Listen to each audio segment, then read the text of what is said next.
pasarías si un asesino no solo cometiera varios crímenes, sino que además quisiera asegurarse de que todo el mundo supiera que había sido él? No buscaba dinero, no buscaba venganza, ni siquiera parecía interesado en esconderse del todo. Lo que realmente quería era atención. Quería que la prensa hablara de él, que la policía se sintiera impotente y que miles de personas vivieran con miedo sin saber quién sería la siguiente víctima. Durante años consiguió exactamente eso. Cada nuevo asesinato era seguido por una carta. Cada carta escondía nuevos acertijos y cada acertijo alimentaba todavía más el misterio. Mientras los investigadores intentaban descifrar códigos y perseguían pistas que nunca llevaban a ninguna parte, el asesino parecía ir siempre un paso por delante. Hasta el día de hoy, más de medio siglo después, nadie ha conseguido demostrar con certeza quién fue realmente. Su identidad continúa siendo uno de los mayores enigmas de la historia criminal. Y todo comenzó una fría noche de diciembre de 1968. Los primeros asesinatos era el 20 de diciembre de 1968. Faltaban apenas unos días para Navidad y el ambiente en el norte de California era el habitual de esas fechas. Las familias preparaban las fiestas, las calles comenzaban a llenarse de luces y miles de personas pensaban únicamente en las vacaciones que estaban por comenzar. Pero mientras la mayoría disfrutaba de una noche tranquila, en una carretera apartada cerca de Vallejo, estaba ocurriendo algo que cambiaría la historia de la criminología estadounidense. Allí se encontraban dos adolescentes, David Faraday, de 17 años, y Betty Lou Jensen, de apenas 16. Era una cita. Como tantas otras parejas jóvenes de la época, habían decidido buscar un lugar tranquilo donde poder hablar sin interrupciones.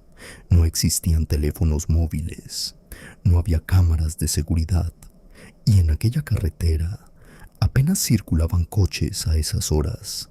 Era el lugar perfecto para pasar un rato en privacidad, o eso pensaban. En algún momento de la noche, otro vehículo apareció por la carretera. Nadie sabe exactamente qué ocurrió durante los siguientes minutos.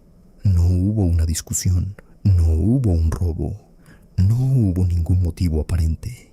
Lo único que se pudo reconstruir después fue que un hombre descendió de su coche armado con una pistola. David recibió un disparo casi inmediatamente.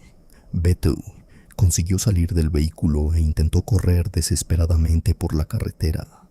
Probablemente pensó que aún tenía una oportunidad, pero el asesino volvió a disparar varias veces. La joven cayó a varios metros del coche. Murió antes de que pudiera llegar ayuda. Cuando la policía llegó al lugar, encontró una escena desconcertante. No faltaba dinero. No había señales claras de un enfrentamiento. Las víctimas no parecían tener enemigos conocidos. Todo indicaba que quien había disparado había elegido a aquella pareja completamente al azar. Los investigadores comenzaron a buscar sospechosos entre conocidos, vecinos y familiares. Era el procedimiento habitual. Nadie imaginaba que estaban buscando a una persona completamente desconocida, y mucho menos que volvería a matar. Un crimen sin respuestas. Durante los meses siguientes, la investigación avanzó muy lentamente. Las pruebas forenses de finales de los años 60 estaban muy lejos de las técnicas actuales. No existían bases de datos de ADN. Las cámaras de vigilancia prácticamente no existían y muchas investigaciones dependían casi exclusivamente de testigos o confesiones. Sin un sospechoso claro, el caso comenzó poco a poco a enfriarse. Para muchos agentes, era simplemente otro homicidio sin resolver, un crimen terrible, pero aislado. Sin embargo, alguien sabía perfectamente que aquello no había terminado. El hombre que había apretado el gatillo seguía en libertad y, según descubriría la policía meses después, estaba preparando su siguiente movimiento. El segundo ataque Pasaron poco más de 6 meses. Era la madrugada del 4 de julio de 1969, el día de la independencia en Estados Unidos. Mientras miles de personas celebraban la festividad con fuegos artificiales y reuniones familiares, otra pareja decidió alejarse del bullicio. Darlene Ferran, de 22 años, y Michael Mayo estaban estacionados en Blue Rock Springs Park. Era un lugar relativamente conocido entre los jóvenes de la zona. Poco después de la medianoche, un coche entró lentamente en el aparcamiento. Se detuvo durante unos segundos. Después volvió a marcharse. Aquello llamó ligeramente la atención de Michael, pero no le dio demasiada importancia. Quizá el conductor buscaba aparcamiento, quizá se había equivocado de lugar. Unos minutos más tarde, el mismo vehículo regresó. Esta vez se colocó justo detrás de ellos. El conductor apagó las luces, abrió la puerta y comenzó a caminar hacia el coche, sujetando una linterna. Michael pensó que podía tratarse de un agente de policía. La luz era tan intensa que apenas permitía distinguir el rostro del hombre. Entonces ocurrió, sin pronunciar apenas una palabra. El desconocido levantó una pistola y comenzó a disparar a través de la ventanilla. Los disparos resonaron en mitad de la noche. Darlene recibió múltiples impactos. Michael también fue alcanzado varias veces. El atacante regresó tranquilamente a su coche, pero antes de abandonar el lugar, hizo algo todavía más inquietante. Al darse cuenta de que Michael seguía moviéndose, volvió a acercarse y disparó varias veces más. Solo entonces se marchó. Contra todo pronóstico, Michael sobrevivió. Su testimonio sería una de las primeras descripciones del hombre que más tarde aterrorizaría California. Recordaba Citadel a un individuo corpulento, de rostro redondo, cabello corto y con una apariencia completamente corriente. Nada en él llamaba especialmente la atención. Quizá esa era precisamente una de sus mayores ventajas. Podía mezclarse entre la gente sin despertar sospechas. La llamada que cambió la investigación. Lo más sorprendente ocurrió menos de una hora después del ataque. Aproximadamente 40 minutos más tarde, el teléfono de la comisaría de Vallejo comenzó a sonar. Al otro lado de la línea había un hombre que hablaba con absoluta tranquilidad. No parecía nervioso, no respiraba con dificultad, no sonaba como alguien que acabara de cometer un crimen. Con voz calmada, explicó dónde podían encontrar a las víctimas. Después añadió algo que dejó helados a los agentes. No solo era el responsable del ataque ocurrido aquella noche, también había asesinado a la pareja de diciembre de 1968 y, tras decirlo, colgó. La llamada apenas duró unos segundos, pero cambió completamente el rumbo de la investigación. Hasta ese momento existían 2 homicidios separados por varios meses. Ahora, la policía comprendía que ambos casos estaban relacionados. No estaban persiguiendo a un asesino impulsivo. Estaban buscando a alguien que actuaba siguiendo un patrón. Alguien que parecía disfrutar no solo matando, sino asegurándose de que todos supieran que seguía ahí fuera.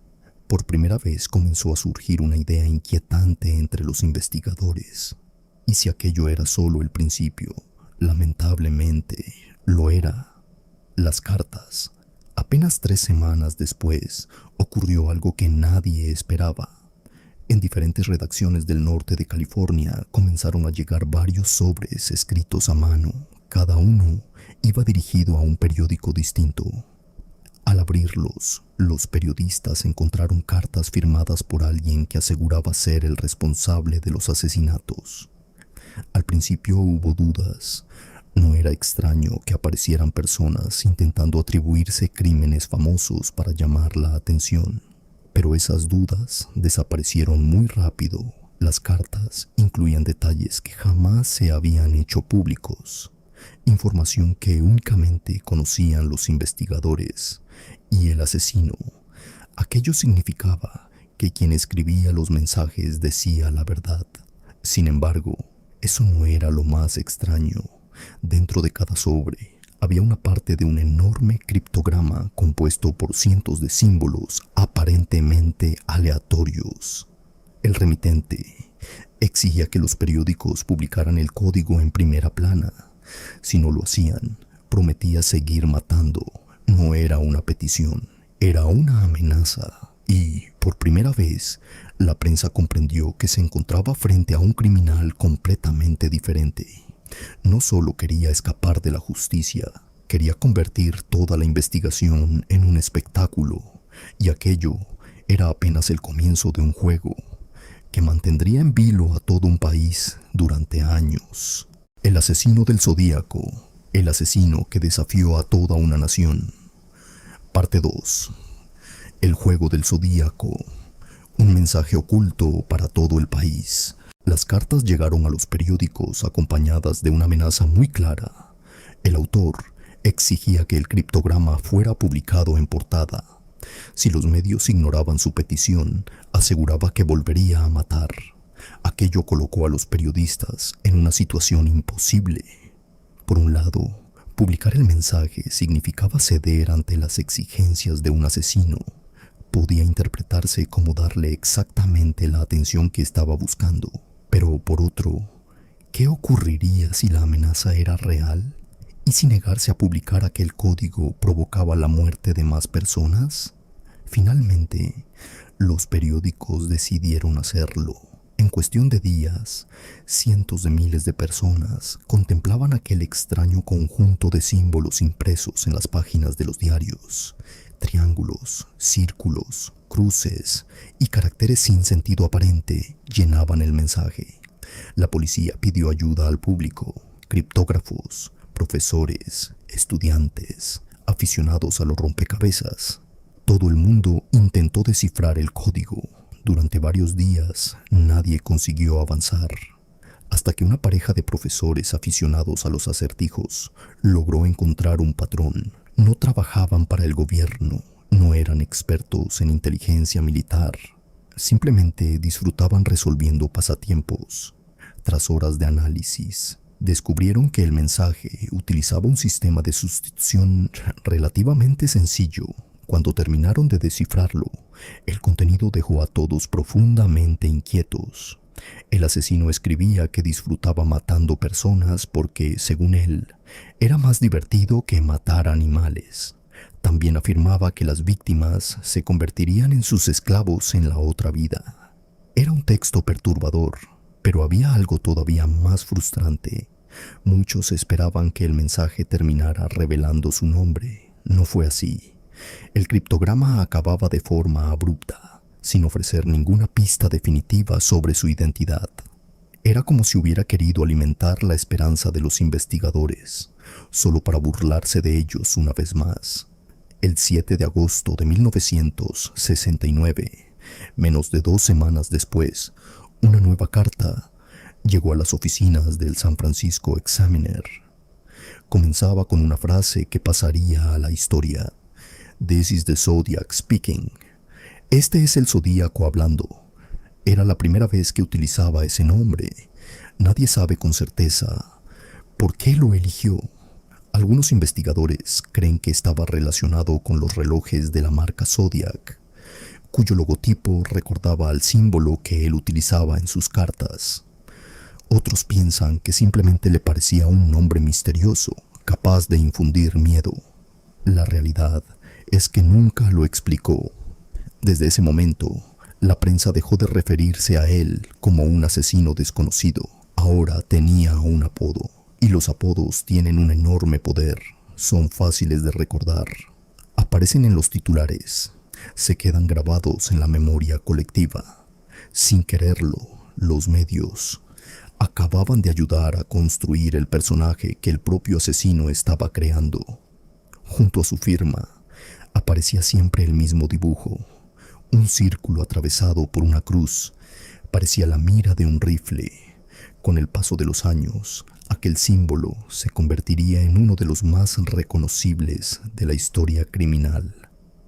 Cada vez que aparecía en una carta, la tensión aumentaba, porque significaba que el zodíaco volvía a hablar, y casi siempre cuando hablaba, alguien terminaba muriendo. El siguiente ataque fue completamente distinto a los anteriores. Hasta ese momento, el asesino había utilizado armas de fuego, disparaba rápidamente y desaparecía antes de que alguien pudiera reaccionar. Pero el 27 de septiembre de 1969 decidió cambiar por completo su forma de actuar. Aquella tarde, Brian Hartnell y Cecelia Shepard disfrutaban de un tranquilo picnic junto al Lake Berreza. Era un lugar conocido por su paisaje y por la tranquilidad que ofrecía. Nada hacía pensar que, a plena luz del día, iba a convertirse en el escenario de uno de los ataques más aterradores del caso. Mientras conversaban, observaron a un hombre acercándose lentamente desde la distancia. Al principio Todd y Tate no parecían especialmente preocupados, pero conforme se aproximaba, comenzaron a notar algo extraño. Vestía completamente de negro. Llevaba una especie de verdugo que cubría toda su cabeza. Sobre el pecho destacaba un gran símbolo blanco, el mismo círculo atravesado por una cruz que aparecía en las cartas. No era una máscara improvisada. Había sido confeccionada cuidadosamente. Parecía un disfraz diseñado específicamente para sembrar el miedo. El desconocido les dijo que era un preso fugado. Aseguró que necesitaba dinero y un coche para escapar hacia México.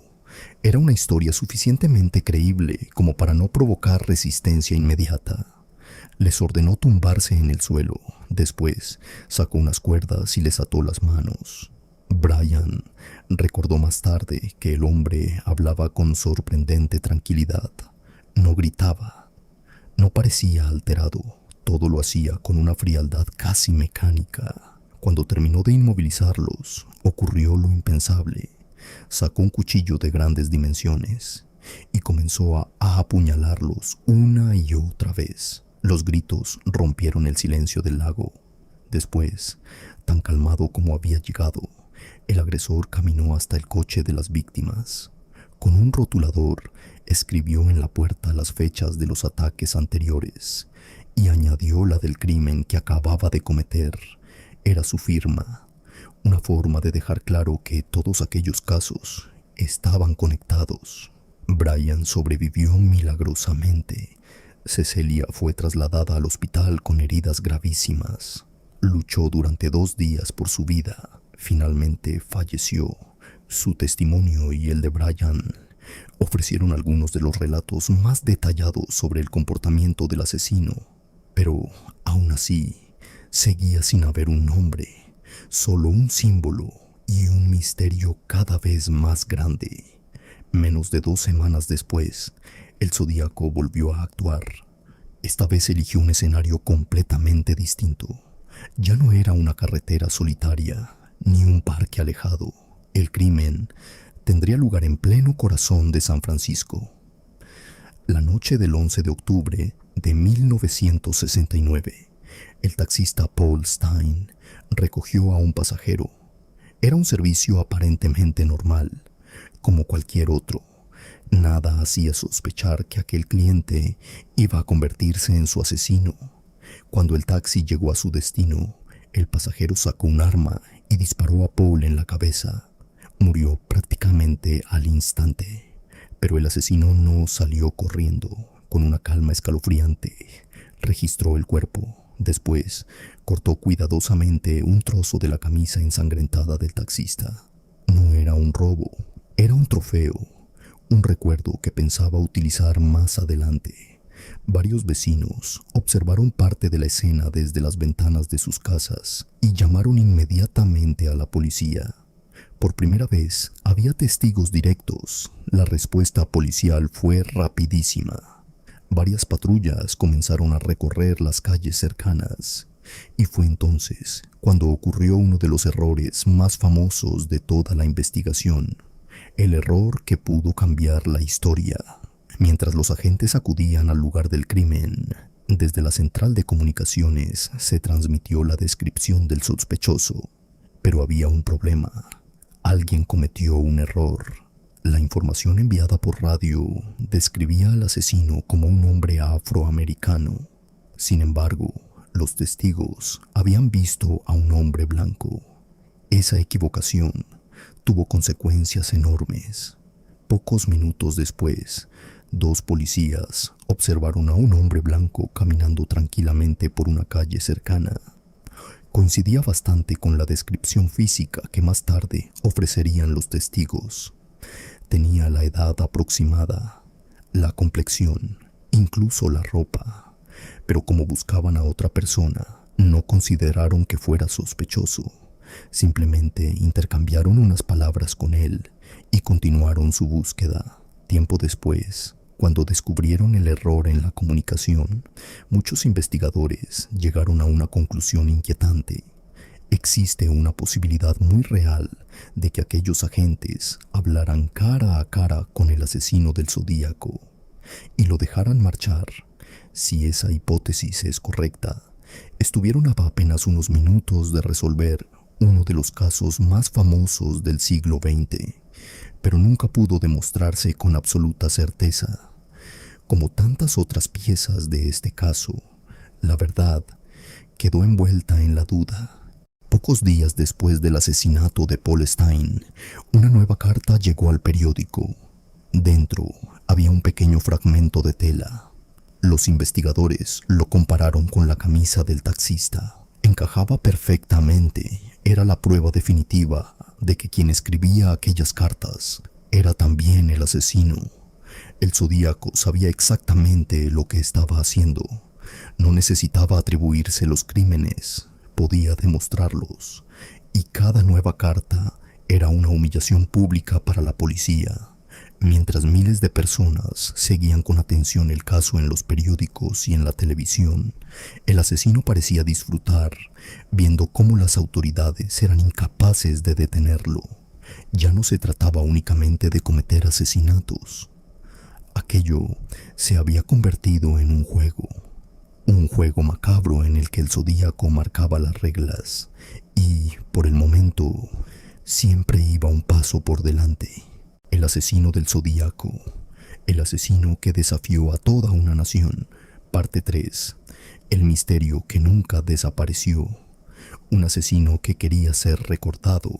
Después del asesinato del taxista Paul Stine, la mayoría de los criminales habrían intentado desaparecer, cambiar de ciudad, deshacerse de cualquier prueba, evitar llamar la atención.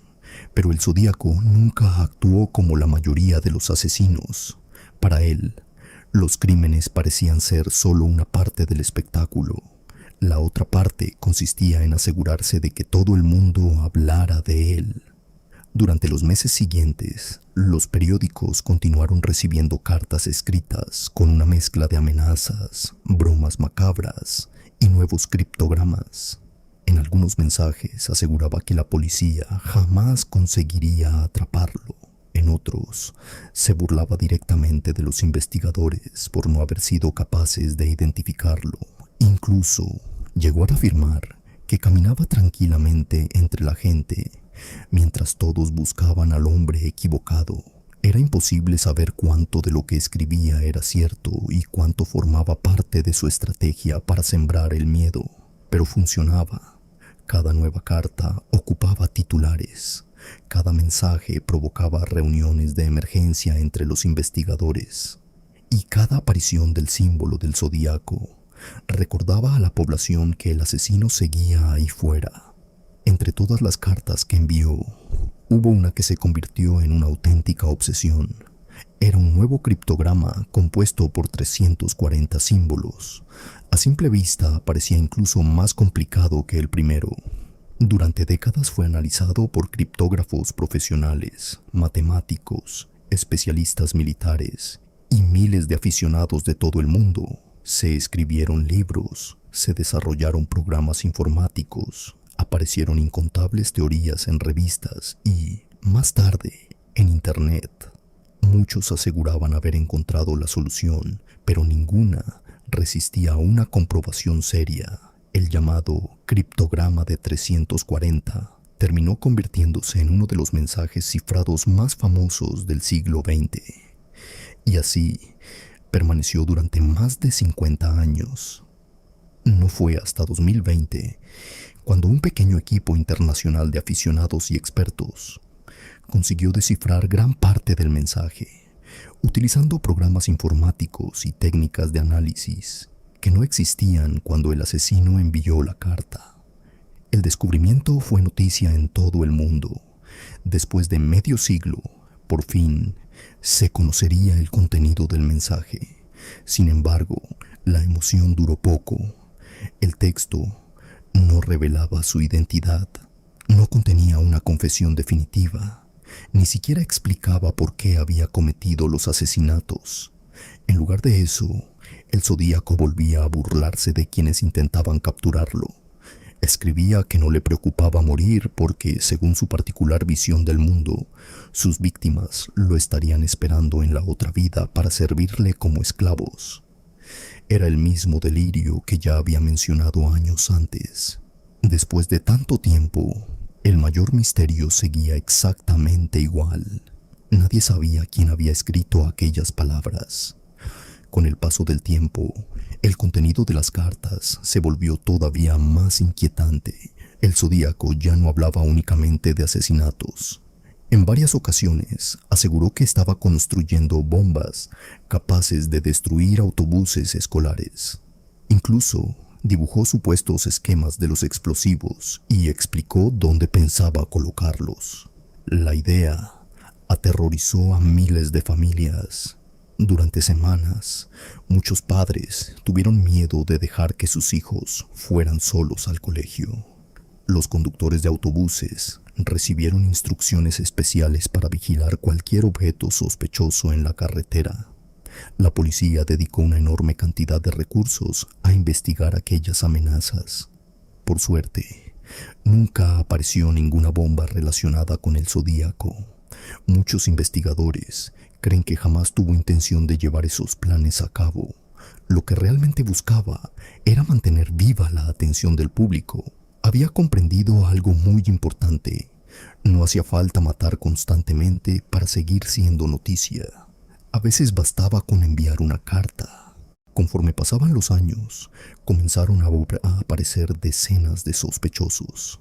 Algunos fueron descartados rápidamente. Otros parecían encajar durante un tiempo, hasta que nuevas pruebas los alejaban del caso. Pero hubo un nombre que destacó por encima de todos los demás: Arthur Leigh Allen. Allen era un antiguo profesor con un comportamiento que muchos describían como extraño. Desde muy pronto, llamó la atención de los investigadores por varias razones. Vivía relativamente cerca de algunos de los lugares donde ocurrieron los ataques.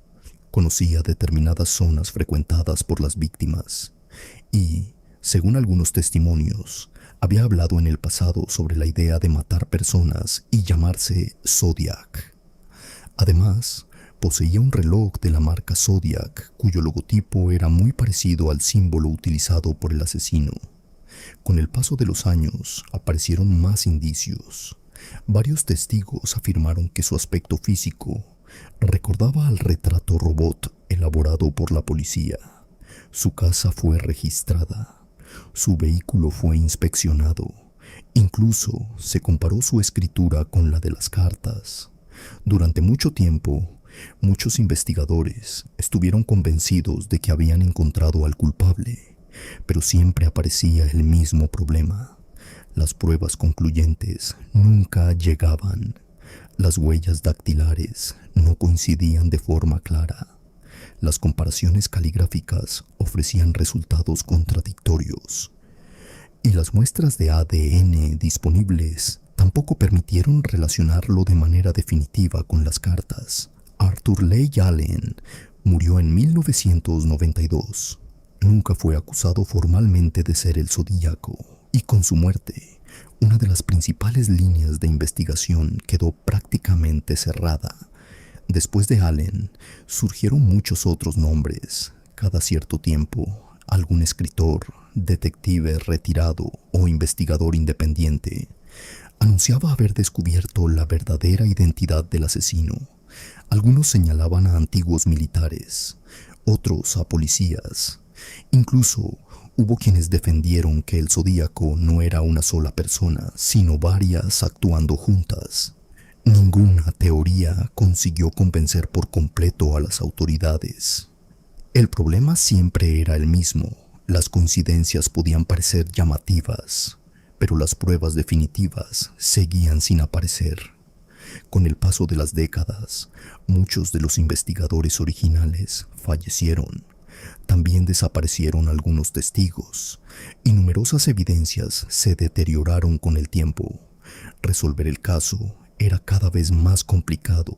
Aún así, las autoridades nunca llegaron a cerrarlo oficialmente. Continúa abierto y, en teoría, todavía podría resolverse si apareciera una prueba irrefutable. Más allá de su identidad, el impacto del Zodíaco fue enorme. Hasta entonces, muy pocos asesinos habían utilizado los medios de comunicación como parte de su estrategia. Él comprendió el poder de la prensa mucho antes que muchos criminales que vinieron después. Cada carta aumentaba su fama, cada criptograma generaba nuevos titulares, y cada amenaza conseguía mantener viva la atención del público. Su caso también impulsó importantes cambios en la forma de colaborar entre distintos departamentos de policía. Uno de los mayores problemas de la investigación fue que los asesinatos ocurrieron en diferentes jurisdicciones. Cada oficina manejaba parte de la información. No siempre compartían las pruebas con rapidez, y esa falta de coordinación pudo jugar a favor del asesino. Con el paso de los años, este caso se convirtió en un ejemplo de la importancia de centralizar las investigaciones cuando un criminal actúa en distintos lugares. También inspiró una enorme cantidad de libros, documentales y películas. La más conocida probablemente sea Zodiac, dirigida por David Fincher, considerada por muchos una de las recreaciones más detalladas del caso. Pero ni siquiera esa película pudo responder a la pregunta más importante, porque nadie conoce la respuesta. Más de 50 años después, el nombre del Zodíaco sigue despertando la misma curiosidad que en 1969. No fue el asesino con mayor número de víctimas, tampoco el más brutal de la historia. Lo que lo convirtió en una leyenda fue otra cosa. Entendió que el miedo podía extenderse mucho más allá de la escena de un crimen. Mientras la policía investigaba un asesinato, él ya estaba escribiendo la siguiente carta. Mientras los periodistas analizaban un criptograma, él conseguía que millones de personas hablaran de su nombre. Y mientras todo un país intentaba descubrir quién era, él permanecía oculto. Quizá murió hace décadas sin que nadie sospechara jamás de él. Quizá vivió una vida aparentemente normal mientras observaba en televisión cómo el mundo irónico intentaba resolver el misterio que él mismo había creado. O quizá su nombre apareció alguna vez en un expediente policial, pero nunca hubo pruebas suficientes para demostrarlo. Lo cierto es que a día de hoy, el caso continúa oficialmente sin resolverse, y eso significa que uno de los criminales más famosos de la historia logró exactamente lo que buscaba: convertirse en un misterio que ha sobrevivido durante generaciones y que probablemente seguirá fascinando al mundo mientras exista una sola pregunta sin respuesta. ¿Quién fue realmente el asesino del Zodíaco? ¿Cuál es tu teoría sobre la identidad del Zodíaco? ¿Crees que la policía llegó a hablar con él aquella noche en San Francisco? ¿O piensas que el verdadero asesino nunca estuvo entre los principales sospechosos? Si te ha gustado este video y quieres que analicemos otros casos reales que siguen sin resolverse, déjalo en los comentarios. Nos vemos en el próximo video.